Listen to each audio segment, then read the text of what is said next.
Hello, everybody. It's Ryan from Pi Records, and I'm here with Mel and Hal from the Evanstones. How you doing, guys? Good We're morning. well. Thank you Good. for having us. Oh, no problem. Thank you for accommodating my schedule.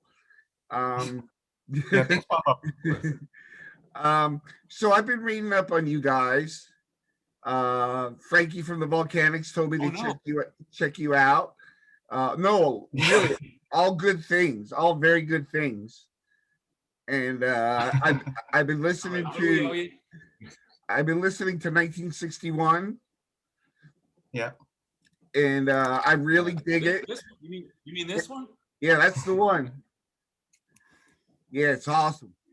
Uh, I really like how it starts off kind of aggressive. Was that your goal to set the tone for the record? Hal, you want to take Oh, this one? yeah, go ahead, Mel. Mel's kind of the smart guy about Ah, sequencing and all that stuff. So he's smart. I, I try to be, but I think if you listen to the second album, Music from the Last Band on Earth, in 1961, sometimes like there is some sort of a different sound. So I think we wanted to go with a different aggressive sound on that one. So Speedboat kind of starts it off. You already hear that it's a different tone.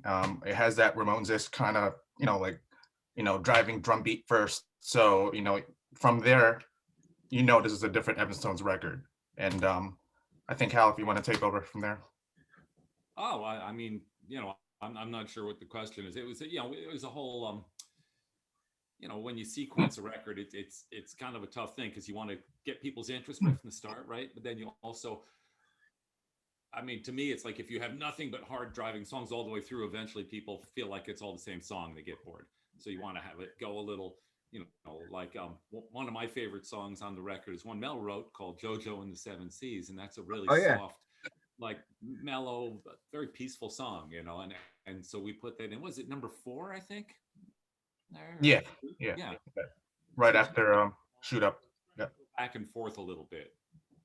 yeah, definitely. yeah. So yeah, if you listen to the record, it's not really one sound. It has that mix of traditional surf with newer, aggressive surf. So there's not really one sound to kind of define that album. So I think there's something there for everybody. If you're an instrumental surf fan, and the feedback we've gotten from it has been pretty positive, I think. So, for us, we're just really humble for that. So that, if someone's listening to it, so we're happy with that. So And not just from our mothers. No, exactly. and I've read a lot of reviews, not just on the record but on the band, and Before that, it's really positive. And um, after being together as long as you have, how does it feel to have that positive? It's kind of an overwhelming response, I'm guessing, for you guys. I mean, it's wonderful, and I think that honestly, when most people say something publicly, they say something positive. There's a few people out there who have to cut people down and be negative. I don't know why it just comes back and bites you in the ass, but people also don't have to say anything. So it feels really nice when people go out of their Yeah, way and give us some nice feedback. And that's you know Yeah. it, yeah, it feels heartfelt, that's yeah. And to add to that too, I think the surf community in general, we're pretty tight knit. It's like everybody knows everybody. Especially, we're lucky to have an actual built-in surf community here with all the bands that are here, and it's just, we all push each other. And I think in the global surf community, I think that's really inherent. So it's kind of cool to have that built in. So, you know, it, everybody loves everybody, everybody supports everybody. So I think it's kind of a cool thing to have in this community. yeah. I've been very delighted to meet everybody involved in the surf community. Everybody's been so kind to me and supportive. Um, which kind of leads me to my next question, which is, what is it about Seattle and Portland in the Pacific Northwest in the United States that has such good music coming out of it. It always has, but why is it so prevalent now? I have a theory. If you'll Okay, let great. me in in the same way that Canada has so much great music, it's because the weather is fucking miserable and there's really nothing else to do. So you spend a lot more time inside playing music, seeking that kind of thing, and a lot of people move here. This is a big town of people moving here, and some move here are when I moved here, people were largely cultural migrants. They came here for the scene that had been developing in the 90s. Um, I think it's different now, more economic migrants arriving, but there's still that sense. Yeah, There's a lot of creativity here. yeah, and I think too, just instrumental surf, is big here just because Tacoma had the Ventures, and so you just follow that lineage. So it's like, you probably have the Fabulous Whalers, and then later on in the '90s you have Satan's Pilgrims, and then you have the Boss Martians, coming into the newer age. So I think all that has fed to this like surf community here. But there's a larger diaspora of actual music that just gets made here. That's just goes out to the world. So it's, I don't know. I'm a newcomer here. Hal's Hal's a veteran here in the Seattle scene. So actually, I should mention our drummer, Jeff Warden. He's That's our bass player. He's our occasional Oh, drummer. sorry. Yeah. Yeah, well, he drummed on 1961, but yeah, he's the bassist. But he has been a veteran here. Hal could talk about like where he's been, but like he's been in the scene longer than us. So it's like, for us to even have him, like it's like we're lucky, So Well, yeah, Jeff and I, he's not here today, but we're both New Jersey guys originally. I don't know where you're from, but Philly. Philly. Philly. Okay, well, he was a Jersey Shore guy. I was up north. I was one of those people. But Jeff's been playing since he was a kid in bands and stuff like that. So he's the real experienced guy, and he's I guess he and I are the longest ones in the band. Now I started the band with two other guys. One of them, the late Dirty Martin Evans, who died under mysterious circumstances in Amsterdam. But he had already left the band. And Colin J. Nelson, who was our original drummer, and But and then, we should also mention that Colin is our recording engineer, who's a marvel. He's great to work with. Yeah, he has her car. He calls it Her Car Studios, and he does fabulous work. And it's really it's not a fancy studio with big windows and stuff, but he grew up voice soprano, classical music, and just has great ears. He's produced all kinds of fabulous records around town.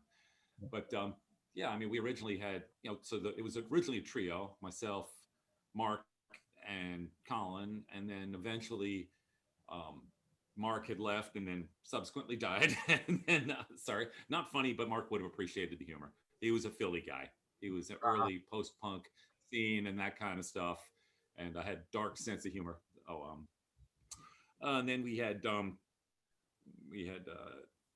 Ian Brewer and Brian Christensen. Yeah, Brian joined the band. I was thinking of their Evans names, but yeah, and Brian was our first rhythm guitarist as a trio, and then eventually Ian decided to leave the band, and Brian kind of left at the same time, and then Jeff, I put up something on Facebook, and I knew Jeff from around town. He's a buddy that fell from Jersey, and he said, I'm mostly a drummer, but I'd like to try the bass. And we said, okay, and he came by, and it's like, this guy can just do anything he, musically sets his hands to.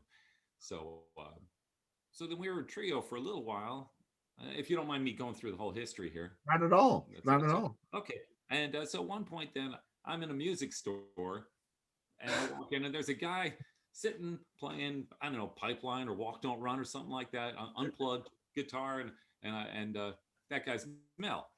And I say, hey, you're playing my music. And he says, oh, that's my music. I said, well, it's, so I picked up a guitar and we just ran through a couple standards we both knew. I said, well, hey, man, you're a great guy. And he said, well, me and my wife are thinking of moving to town. I said, well, you should.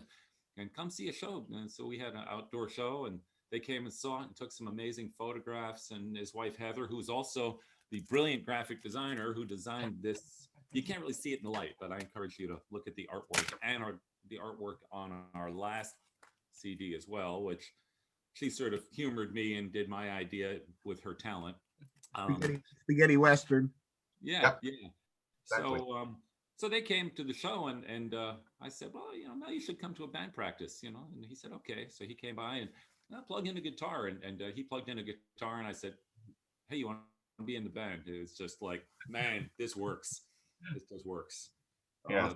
That's the roots of it, and I think we have the best lineup we've ever had. When we get together, um, it's fun. We're relaxed. We have a good time. Our drummer Aaron was our last addition. When we finally all got together, Colin said, "Okay, you guys got a solid band. I'm in 5 other bands, and I wanted to start my own one. Now not in surf, but in other forms music." So he went off. So we started looking for a drummer, and we interviewed a couple of guys. And we got Tex-Mex Evans, Aaron, and he's got a lot of energy. He's a fantastic guy. Yeah. Easy to get along with. Unfortunately, while we were making the last CD, he broke his wrist playing hockey.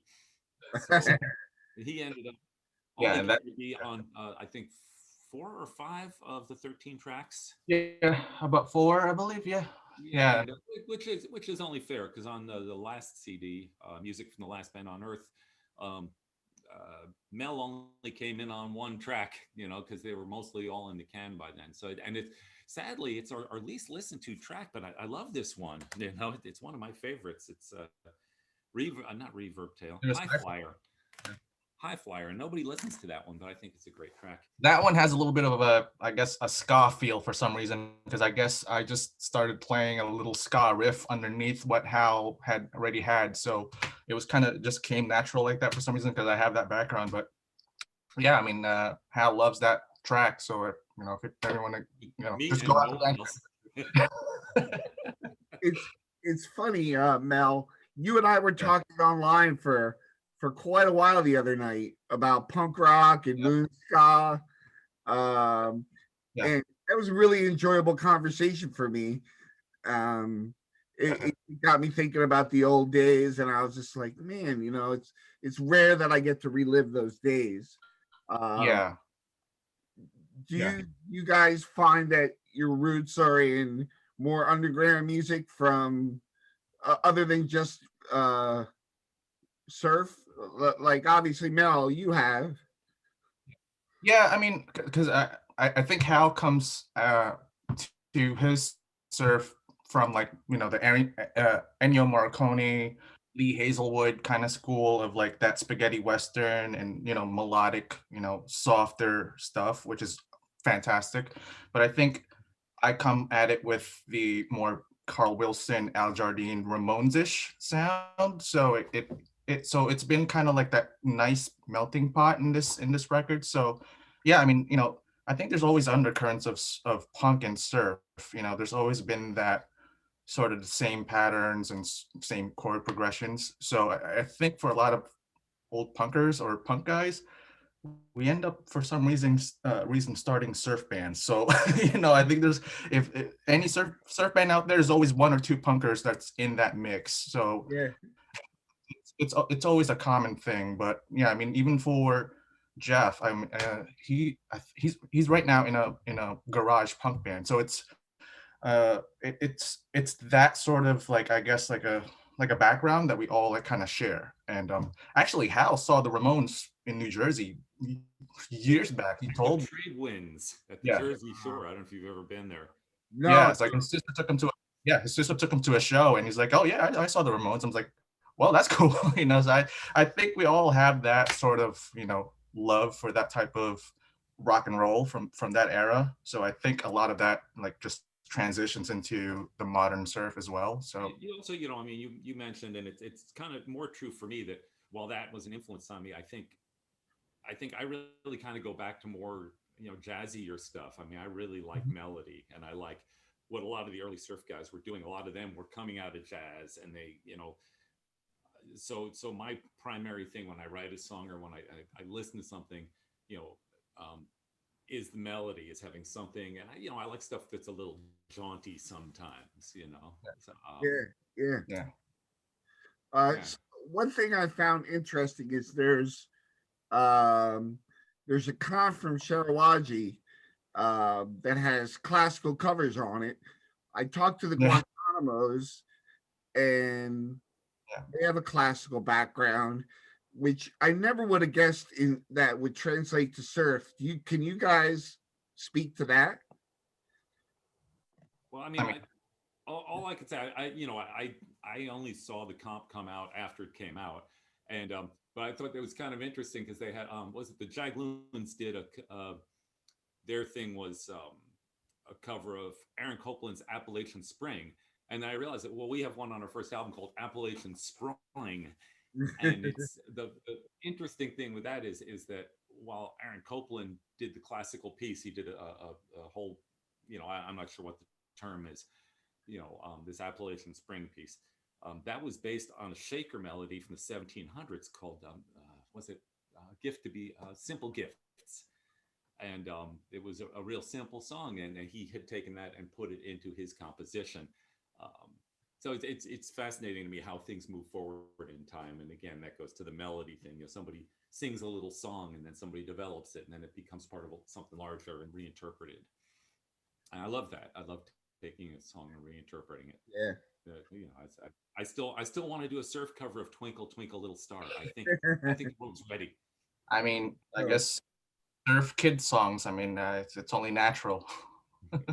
Yeah, that's the first things we hear when we're little, right? The first thing we hear is like little songs our parents remember and they sing to us. There you go. It was deep into us, Yeah. Well, one thing that I've kind of come up with, and I don't know if this is really a thing, but the influences and the playing, it almost transcends one band, and kind of it's this the community of surf is all kind of people pushing towards the same goal. Would you say that? How do you mean? Like what goal? Well, Like well, world it's domination? like it's not so much traditional, but um they're all part of one big family, in it for the same reason. I mean, it's funny because okay, when you talk about surf and stuff like that, what you really talk about is an early 60s marketing term for kind of music. So it's a big catch-all. So Yeah, there's a lot of different kinds of music, and the thing that they have in common is that they're mostly guitar based instrumental, and there's a lot of bands that also do keyboards and do some saxophone, and then there's endless arguments on the threads about what's the orthodoxy, what's right, what's proper, what's real surf, what isn't, what's instro. um so we all I feel like it's kind of like there's a lot of great books that you find put in the sci-fi section of the bookstore because that's all they can think of to put it in. It has to be mhm, classified somewhere. yeah, Yeah, but I'll add to that, Ryan. And I think it's like going back to that punk thing because, in the DIY punk community, which when I was younger, that's what I was a part of. There's always been that sense of community, camaraderie, of pushing each other. Like so the yeah, bands would be like, okay, well, so you're in this scene, so all the bands are in it together. And I've noticed that there's a lineage to the surf community, especially here in Seattle. So we have a bunch of surf bands here, so you would yeah, have the Via Combustas, the Earthlings, those Destroyers. So all these bands here push each other. So I think it's great for the scene. And I'm pretty sure down in Southern California, it's the same way. All the bands down in Mexico, all Yeah. these bands have that source of sense of community. So I think it's great. It's already built into this yeah, scene. So I That- mean, We certainly have friends around the world: Italy, England, yeah, Mexico. I mean, now it's becoming South America, Argentina, Brazil, yeah, Greece. yeah, Japan has always been huge, and Ha- Aleki and surf music. yeah. And Hal's well traveled. That he goes, all over the place. I think on one of the records he had, in South America, he had some, guest musicians actually play on one of the songs. So that I thought that was kind of cool. But that just goes to show you how global the community is. yeah, So I mean, it's an exciting time right now. So it's awesome that to have different voices come from different places in showing us what their version of surf is or yeah. their version of instrumental just don't want to call it surf. You just want to call it this global instro community. So Yeah. I think it's great, right, I think Hal? I think Yeah, that oh was yeah, I love it. And that and the intro thing is great because I got to meet Don Wilson from the Ventures Oh, in his wow. home. A friend of mine. yeah, Yeah, I've got a guitar here. I'm not going to dig it out, but this one he signed. I've got yeah. a Mosrite guitar here, and got to meet him in his home, and he is well known for stressing that the Ventures were never a surf band. He says that we were an instrumental band. That was Yeah. very very important to him that they not be pigeonholed that way. So it's interesting. It's a community and it's based on that. And Yeah. but I think all these bands like the Mel's talking about, we Del Stroyers, and we've got the Cosmic Rays, and we've got Muerte Man, the Verb actually, we're here too. The Verb and they all sound very different. They all have different sounds. Yeah. I I Um, I said surf is kind of a catch-all, but what Mel was getting to was kind of where I was going with that. Exotica, Tiki, Instro, even uh Latino inspired music. Absolutely. Yeah, Yeah. like the guys down in Brazil. I mean, they add their own twist to it, which is very Uh-huh. cool. So I use surf broadly, but I meant uh, what Mel was saying. Kind of everybody helps each other get to the same place. yeah, Yeah. yeah, yeah, and it's very positive. A lot of people, it's very yeah, it's nice. You go to a show and you see people. It's like a little family reunion. Yeah. And that's what I love about it. It has That's what I remember that being that way. I don't know. It's been a minute since we had a show, Yeah. that. but with any luck this summer. Yeah. So I saw the one CD you held up had the spaghetti western theme to it. Um, Mhm.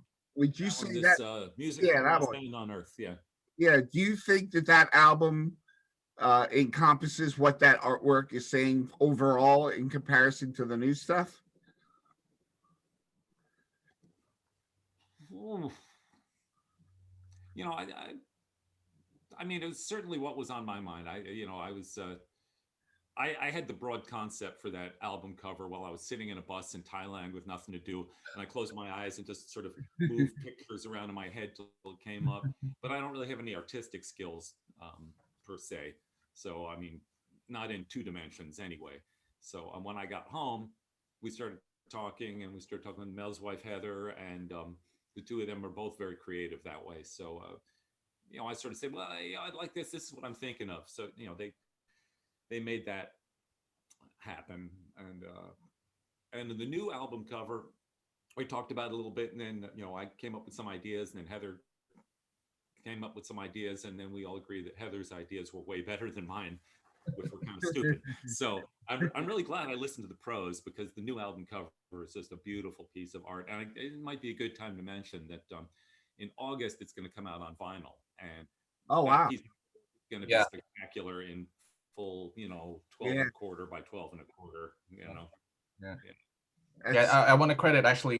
DJ Dottie had kind of hinted at that at one of her shows, so I know she kind of had that little inside track. But yeah, yeah, that's coming out on Sharwaji Records. Mike's been pretty good at like pushing the band on there, so we're thankful for him on that label. So it really seems like Sharawaji is a powerhouse when it comes to yeah, surf. They just it seems like they're very open to up and coming bands. They're not afraid to put out a new band, which is really cool. How did you guys hook up with mhm. them? Well, Mel, why don't you start and I'll pick Uh, it up. I was just shopping around. I was just like going around to the surf labels, and uh, actually Mike was the first one to actually respond back to me. He's like, "Hey, yeah, like I dig your stuff. Yeah, let's get to talking." And I was like, "You know what? Hey, Hal's actually in Asia right now. He's traveling. He's on vacation." So and then I went and called Hal and said, "Hey, And um, the part that Mel's leaving out here is Mike's in Hong Kong. yeah, sorry Where about he's that. based. Yeah. Yeah." So then I was like, you know, Hal's already in Asia. You know, do you guys want to hook up? And from there on, I think Hal, you could take over. Yeah, You well, know, I was in Thailand, and I was on a 5 month long trip deciding if I still wanted to even live in the US, and then at some point, yeah, I decided, yeah, I want to come back, and I wanted to spend a few days in Hong Kong. I'd never seen it on my way back, so we got in touch, and so I met up with him. We met up outside some cool music club in Hong Kong, and talked for a while, and went back to my Airbnb and chatted some more, and recorded a couple of little teasers for the Surf Rock Radio, and yeah, and that it's went from there. You know. That's great. I know. I'm putting out, or I put out Black Valley Moon. Their yeah. their I new love that. seven, Yeah. and they're so talented. But their first Yeah. album was on Sharawaji, Mhm. Okay. and The one with the owl, right? The album with the yeah, owl on it. Is that the one? Yeah. yeah. Yeah. Yeah. And that's fantastic. But the more and more I talk to bands, the more I find out how many people are actually on that label. It's just Mhm. it's immense. Yeah. And I'm trying to get an interview with them, but I haven't heard back yet. But I Well, would we love could probably make. Well, with that. it's a one man show, and he's a pretty busy guy. I He's got a imagine lot. so. He's got a day job, and he's got back and forth, and he's Yeah, English, so he's back and forth between England and Hong Kong. yeah, I totally get it. But I'd love to pick his brain. Um, Yeah. so here's a thought that I've had, and it's not specific to your band, but I'd like to talk about themes when it comes to like you said, spaghetti western, the horror aspect, the the cosmic aspect, the different themes that run throughout surf and exotica and the tiki. Mhm. Mhm. How do you think they all come together? They all seem to overlap in some way. Um, Yeah. what do you think makes those themes so common? I mean, well, our band doesn't usually touch the horror aspect of it. We're more of the spaghetti western and melodic type surf. But I think there's just a common theme running through like all these bands. Is they're just into that subculture, you know. So, you know, you'll be into tiki or you'll be into horror movies, you know, which would give you that horror surf sound. So I think there's just that where it's like whatever that band or like the specific members are into, it translates into their songwriting. So I mean, that's how I see it sometimes, And for Yeah, how I. there's also would be there's a tongue in cheek kind of playfulness about all those things, about the people who are into horror stuff. It's not. It's not like, oh, this is real. It's like, this is kind of kitschy. And it's the yeah. same thing with tiki stuff. And it's the same, and it's like, here's our, here, I made these little things for the band. So Oh, nice. more swag that will never sell, but you can see kind of the crossover. Yeah, I Yeah, mean, like even for like some bands. I mean, Hal and Jeff, like during I think it was September or October, they recorded their own little lounge song called Evanova. So that even that falls into that whole like surf or instro umbrella. So But it's you know, kind I of, but it's kind of a bossa nova. yeah, exactly. So yeah, it's like Evan. So it just encompasses all that. So I think all these bands are just interested in different things, and we just translate it into writing these songs. So And I think that's also kind of what works really well about. I'm so happy, Mel, to have him join the band, because I feel like, and we both said this, we write differently, but it's very compatible, and yeah, so and we're starting to plan another record. We've both been writing songs independently, and when we can get together again and record, I'm gonna show Mel what I've got. yeah. I've been getting together with the other guys sometimes, and working on some stuff. Um, but I think that one thing that we like to do is have a lot of variety on our records instead of just yeah, one definitely. type of a song. You Yeah. know, Yeah, I could hear um, that. I could totally hear that. A and I lot. don't know if you ever listened to the first one. The first one, this one, which was totally handmade. Wow. You can't get these anymore, but By Hal. it was a flash drive, Oh, I love inside of there. that. I don't know if you can. Yeah. That's a great Um, But idea. that's a limited edition. So whoever has that one is limited edition. So had a laser cutter make that, but I think we're going to go ahead and reissue that on CD. It's our 6-song initial original EP.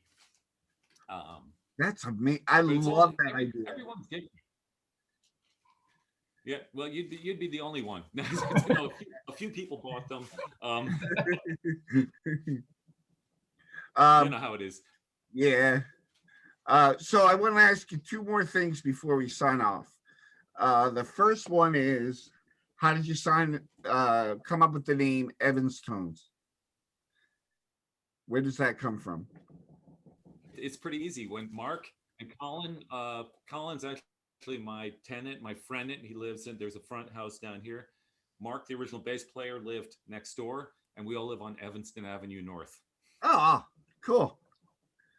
And one day, Mark was very clever. We're sitting around, we're batting around band names, this, that, all these different names, and suddenly Mark looks up. He had a look like this, and he looks up and he says, "The Evanstones," and I just went, "That's it. You got it." Yeah. Which is, I always love the story. It really interests me how you guys took on the Evans names.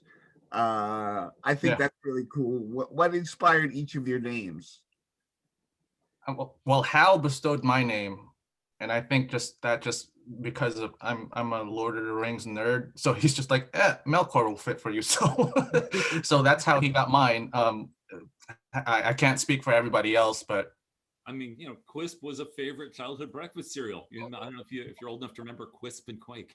You know, Quisp was the spaceman, and Quake was the square-jawed guy. And they had a big, you know, it was one of these things like, "Hey kids, write in and choose. One of these guys has to go." You know, so Quisp ended up winning. They dumped Quake. You know, they got rid of a cereal. Tex-Mex picked his own name. You know, he's our, you know, Aaron, because he's our drummer. He's from Texas, you know, but Mexican heritage, so he wanted to be Tex-Mex. Jeff he's actually our Dennis Wilson of the band. He has great energy on stage, and you know, if you ever watch us, you'll see just hair and sticks behind us just kind of wailing away. So you know, you'll have to see us live. Yeah, and Jeff was, you know, undercover. I think I gave him that one. You know, we have a lot of other fill-ins over the time. You know, people think, you know, we had a guy who filled in on bass for a while, Ken Nottingham. We called him the Sheriff of Evanstone. Yeah.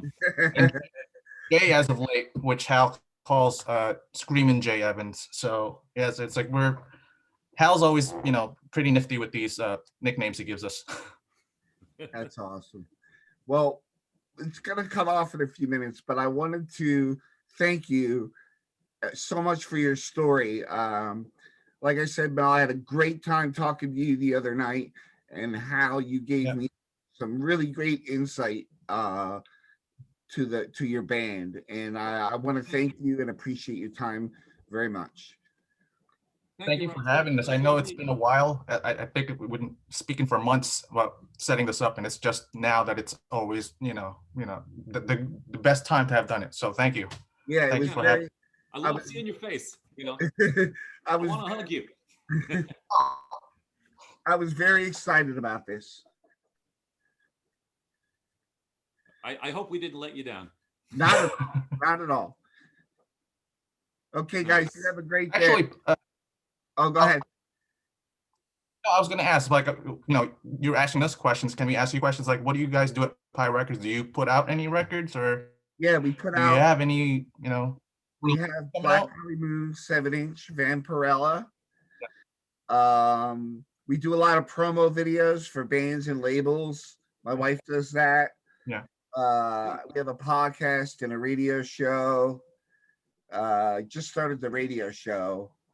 I think that's about it. But it's a lot. Like when you consider how much time it all takes. Can Hal just send you one so you could just, you know, have it, and if you want to, do whatever.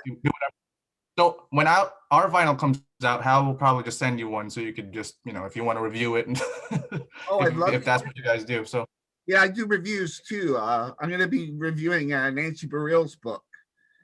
Oh, cool. So yeah, I love doing reviews too. I love it all. It's just whatever I can do, whatever I think of, I just kind of try to do whatever I can. Because I just love talking about music Yeah. and that's And I get. everybody loves pie. Yeah. that's true. Who doesn't? Actually, March just a couple of days ago. So that was you guys. That was your day, Pie Day. Yeah, I posted a picture.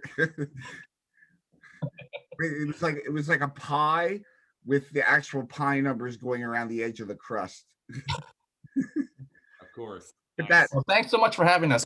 Really appreciate you, reaching out to us. We're really grateful for that. Yeah, I'm very grateful too. Thank you guys.